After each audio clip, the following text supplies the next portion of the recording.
Today we are going to have a double feature. I will talk about two books, Defenders of the Faith for D&D 3.0 and Complete Divine for D&D 3.5. I remember that back in the day when I was playing D&D 3.5, Defenders of the Faith was more or less ignored.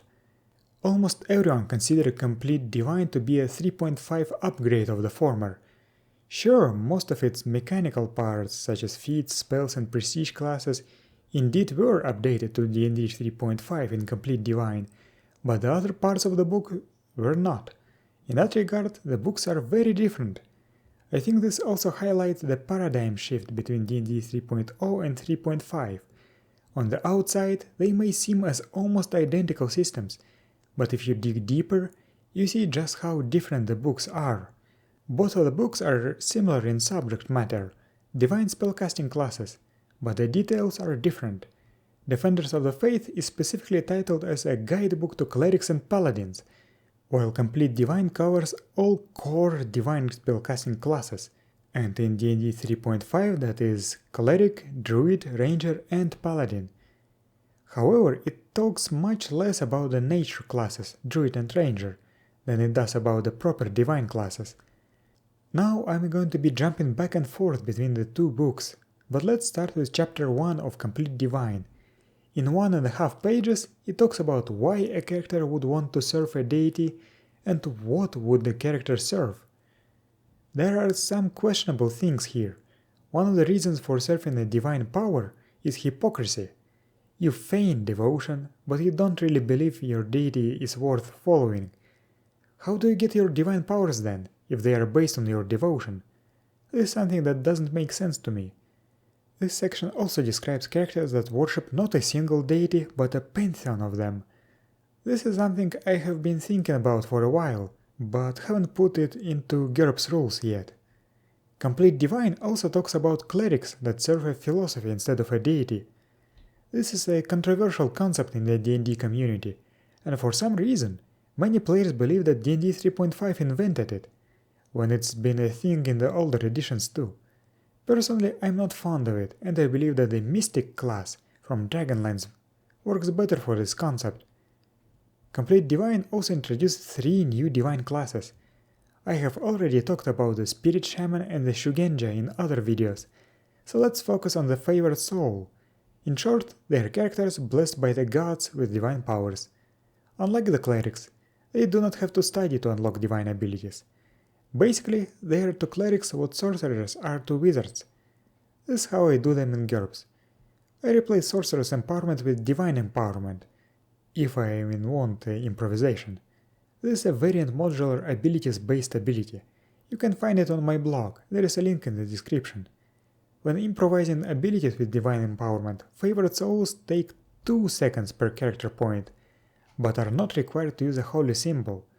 In addition, their activation roll is only modified by Sanctity. Casting rolls are only modified by Sanctity. Divine spells should cost at least 1 FP, require prayer, and optionally require gestures but not a holy symbol. Spells may have any casting time. Adventures granted by divine buff spells should have divine plus 0% modifier, because they do not require the subject to act accordingly to a deity's code of conduct, but still depend on sanctity. Divine spells, but not divine empowerment, is subject to repeated attempts. And when rolling a critical failure on a casting roll, use the clerical table from GURPS Thaumatology, unless channeling powers of an archfiend. In that case, use a diabolic horrific table from the same place. As a concept, I like this class, but I feel that the cleric offers much more potential, as it makes it easier to integrate your character into the world. However, the Favored Soul offers some interesting possibilities for interactions with other divine spellcasters. Some clerics may revere Favored Souls, but some may envy or even resent them, as they got their divine abilities for free. As you can see, Complete Divine starts with character options. Defenders of the Faith is completely different in that regard, as it starts with something of a player guide instead. How do you play an effective cleric or paladin? What feats do you take? What spells should you learn? What gear should you focus on? What should your combat tactics be? Well, it's been a long while since I played D&D and I don't know how good these suggestions are, I still very much appreciate the sentiment. While I do wish we had something like that in GURPS, we run into the same problems people asking for more monster books do not realize. GURPS is generic, and every GURPS game is different. Such player's guide resources would only work for a very specific game with clearly defined rules and possibly clearly defined setting. Thus, we could have something like that for Dungeon Fantasy or Monster Hunters, but not for GURPS in general. Among all the player advice, there is also some GM advice.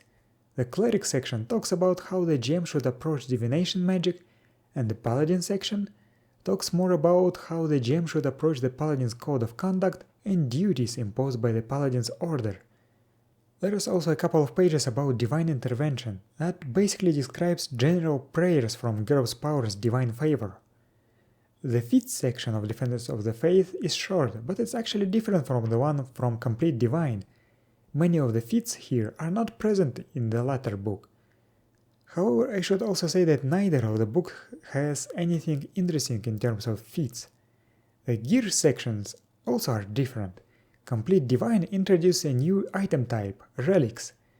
These items grant extra powers to divine characters in exchange for a spell slot. It also has some new stuffs. As a concept, I'm a big fan of relics, and I'm glad that GURPS supports that. In GURPS, an enchanted item doesn't have to be magical. Its abilities may be divine in nature, and hence require the user to follow an appropriate code of conduct or belong to a certain faith. Defenders of the Faith also has many new magic items that are not present in Complete Divine, and some of them are pretty cool. However, the part that I appreciate the most is Sacred Gear. It describes some mundane religious gear, altars, braziers, cenders, candles, bells, etc. I know that in D&D mundane gear becomes worthless very quickly, but in GURPS it is much more important. This religious gear is easy to convert to GURPS, which I appreciate. Chapter 2 of Defenders of the Faith is devoted to churches and organizations. It talks about what roles do organized churches play in a fantasy world, how they are structured, what they actually do, what missions do they have, how they interact with player characters and NPCs, how churches of different alignments differ from one another, how churches earn money, what they spend their money on, why churches would want an adventuring cleric, and so on. I think this is some great world-building information for the GM, and players can use this chapter to tie their divine character to the world. I don't know why Complete Divine decided to almost completely omit this part. To me, it feels like the most important part of the book, but I guess the authors had the opposite opinion. This is even more important to players and GMs interested in domain-level play. Chapter 3 of Defenders of the Faith and Chapter 2 of Complete Divine present you a long list of new prestige classes. While some of them are quite uninspiring, some of them are interesting both in terms of concept and mechanics. Most of them do not require any conversion to GURPS, but can work as character concepts. Black Flame Zealot is a divine assassin that belongs to the Order of the Black Flame. This order is tied to the Kasuthian faith in the Forgotten Realms setting and operates in Thay. As a concept, this is pretty cool, even though the abilities are not very inspired. The Black Flame Zealot can coat his weapons in black flame and incinerate the bodies of those he killed with a death attack. This class is only described in Complete Divine. Blighter is something like an anti-druid. It is described in Complete Divine, but is absent from Defenders of the Faith. However, this class can be found in its 3.0 version in Masters of the Wild. They burn forests, kill animals, spread diseases, and assume undead wild shape. I actually have GURPS conversion notes for this class, using sorcery or other magic as powers methods. Sorcerer's Empowerment, if you want it, by default has the magical minus 10% limitation included, but we will replace it with Blighter, minus 10% for this advantage and for the sorcery power modifier itself. So the cost does not change. This makes the spells powered not by mana, but by a ritual that must be performed daily. If it is not performed, the spellcasting ability of the Blighter shuts down until he performs the ritual. The ritual takes 1d times 5 minutes. The ritual is represented mechanically by a modified Blight spell from the sorcery book. It lacks the power modifier, but has immediate preparation required 10 minutes. This makes its full cost equal to 41 points for level 1 plus 5 points per additional level. This ability must be taken as an alternative ability to the Sorcerer's Empowerment advantage if you took it. This ability works in any terrain, but deforesting a sandy desert, ice flow, or other environment with only sparse vegetation does not empower the character to cast spells. Some spells require somatic, verbal and material components, and you know all that. FP cost should not always be 1 FP, and the same applies to the casting times. The Blighter's spell repertoire must be limited to 3 colleges: Fire, Necromancy and Poison, so your Sorcerer's Empowerment will get a scope limitation. Advantages granted by Blighter buff spells should have no power modifier. For hardcore improvisation, Blighters should use Religious, Ritual, Druidic instead of Thaumatology, and when rolling a critical failure on a casting roll, use the Diabolic Horrific table from GURPS Thaumatology. And after all adjustments, Sorcerer's Empowerment Blighter costs 16 points for level 1, plus 8 points per additional level, if you even want to take it. It's pretty cool for an NPC villain, but probably won't work that well for your typical player character. Church Inquisitor devotes himself to eradicating corruption within his own church. The class features are all about sensing evil, mental compulsions, illusions, and forcing shape-changers to assume their true shape. Consecrated Harrier is similar, but instead of focusing on enemies within the church, he focuses on hunting down enemies of the faith that are outside the church. Basically, this is a faith-focused hybrid between a paladin and a ranger, not much interesting. Contemplative is a divine spellcaster who has witnessed his patron deity firsthand. Now he is meditating and contemplating to attain divine qualities himself. Most of the abilities are passive, and I find this prestige class to be boring mechanically, while still being interesting conceptually. Divine Crusader is only described in Complete Divine. This is a peculiar class as it allows spellcasting up to the 9th level, but limits it severely, allowing casting spells only from a single domain of one deity. The rest of the abilities are passive resistances. Divine Oracle receives guidance from the gods. This is a divination-focused spellcaster, nothing else. Anthropomancer from Complete Divine is a unique prestige class. Mechanically, it's pretty damn bad, but the concept is interesting. In short, these are priests of deities of destruction that manage to harness the great nothingness. Anthropomancers are able to create a small shard that resembles a miniature sphere of annihilation and move it to attack enemies. Why is this a prestige class instead of a spell? That's a mystery to me. In GURPS, I would just give priests of such deities this ability as a spell. That would be Corrosion attack with area effect, persistent, and a few levels of mobile. Evangelist from Complete Divine is a priest that promotes his faith and converts others. In GURPS, just take the public speaking skill. Geomancer from Complete Divine is an interesting class. He taps into the ley lines to gather magical energies, and in the process becomes closer to nature, obtaining animalistic qualities and mutations.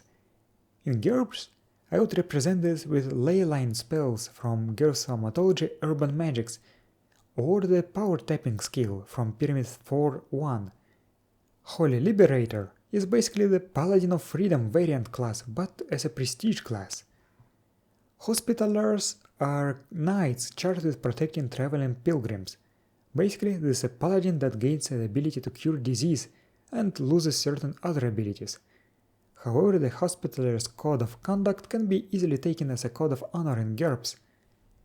Hunter of the Dead from Defenders of the Faith lets a non-spellcasting class become an undead hunter with some divine spells. This class got updated to D&D 3.5 in Complete Warrior. What I like about such classes is that they have a special requirement. For example, to become a Hunter of the Dead, the character must have lost one level or had an ability score permanently drained by an undead creature. I love such things. Knight of the Chalice is a knight of an order devoted to slaying demons. Cool, I guess. Knight of the Middle Circle is a unique class. It was introduced in Defenders of the Faith and hasn't been updated to D&D 3.5. It is tied to the organization called Stargazers from the same book, but it does not require any spellcasting ability to enter. The unique part is that it gains the ability to cast divine spells up to the 3rd level. I think this is literally the only class that gets such spellcasting. It's always either 4th level, 6th level, or 9th level. Well, aside from that, it's something of a divination-based fighter. Master of Shrouds is a cleric who specializes on summoning incorporeal undead. This class was introduced in Defenders of the Faith and updated in D&D 3.5 in Libris Mortis. Pious Templar from Complete Divine is focused on a deity's favorite weapon, basically a very limited paladin. In Defenders of the Faith, it's simply called Templar. Radiant Servant of Pelor from Complete Divine is a cleric that specializes on healing and turning undead. Nothing special. Rainbow Servant from Complete Divine is interesting. This is a spellcaster that gains his powers from a pact forged with a coatl. I have already talked about how to do this class in GURPS in my video about warlocks. Sacred Exorcist is a cleric focused on, well, exorcism. In GURPS, just take such spells as Dispel Possession and the Exorcism skill. Sacred Fist is a monk-cleric hybrid. In GURPS, just take the abilities of both. Seeker of the Misty Isle is a member of an elven divine order that is preoccupied with finding the mysterious elven Misty Isle. In terms of mechanics, they gain some movement and divination abilities. In that regard, it is not very interesting, but the organization itself has some potential. Shining Blade of Hieronios, I have no idea how to pronounce this deity's name, is a paladin that can electrify his blade. In GURPS, just take the imbuement skills. Stormlord is a priest of Talos that focuses on lightning spells. Temple Raider of Olidamara is a temple robber with some luck-related abilities. Earth Priest is interesting. This edgy prestige class is based around stealing divine powers from deities, not gaining them from devotion to them. I have already talked about this class in my review of the Book of Wild Darkness, and I still haven't reworked my GURPS implementation of it. Void Disciple is based on the element of the Void. While its requirements state that both arcane and divine spellcasters can enter this prestige class, thematically it is intended for the Shugenja class. In my GURPS implementation of Shugenja, the Void Disciple is built in by default. War Priest has some auras and other abilities that help on the battlefield. Complete Divine also has a non-mechanical chapter about the divine world. The most important part is what happens after you die, and how afterlife works in a D&D setting. This is an important aspect of world building, and I saw questions about this online quite often. In D&D 3.5, I think this is the only book that talks about this in detail, and it explains it pretty well, I cannot complain. This chapter also talks about organized churches, but it doesn't go into the details. Defenders of the Faith covers this topic much more thoroughly, but Complete Divine can complement it, not replace it. Finally, both of the books have a chapter full of new spells. While Complete Divine updates some spells from Defenders of the Faith to D&D 3.5, it does not update all of them, so the 3.0 book still is useful in that regard. Like always, some of the spells are cool, some are very uninspiring. If you are porting them to GURPS, they could work well as divine abilities. Overall, these are decent books.